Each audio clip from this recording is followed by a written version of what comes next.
எல்லாரும் நல்லா இருக்கீங்களா? இன்னைக்கான பதிவு யார் எதை சொன்னாலும் அதை அப்படியே ஏற்றுக்கொள்ளாமல் ஆராய்ந்து பார்த்து உண்மையை உணர வேண்டும். கண்டிப்பாங்க. உண்மை தெரியாமல் யாரோ ஒருத்தங்க சொல்கிறாங்கங்கிறதுக்காண்டி நம்ம அப்படியே ஏற்றுக்கொள்ளக்கூடாது.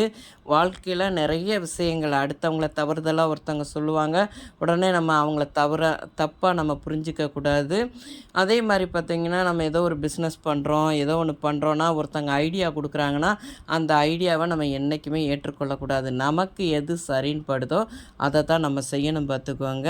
அதுக்காண்டி யாரும் சொல்கிறதெல்லாம் நம்ம செய்ய ஆரம்பித்தோம்னா கண்டிப்பாக நமக்கு புத்தி இல்லைன்னு தான் அர்த்தம்.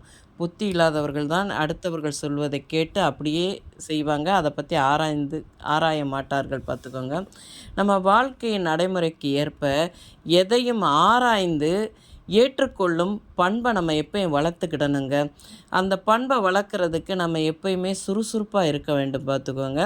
இந்த பறந்து விரிந்தன்னு சொல்லுவாங்களா, அந்த விரிந்த அறிவும் உறுதியும் தெளிவும் ஆற்றலும் கொண்ட பரந்த மனப்பான்மையை நம்ம வளர்த்திடணுங்க. அப்படி வளர்த்து பரந்த மனப்பான்மை நமக்கு இருக்கணும். அப்படி இருந்தால்தான் அடுத்தவங்க சொல்கிறதெல்லாம் நமக்கு ஏற்றுக்காது பார்த்துக்கோங்க.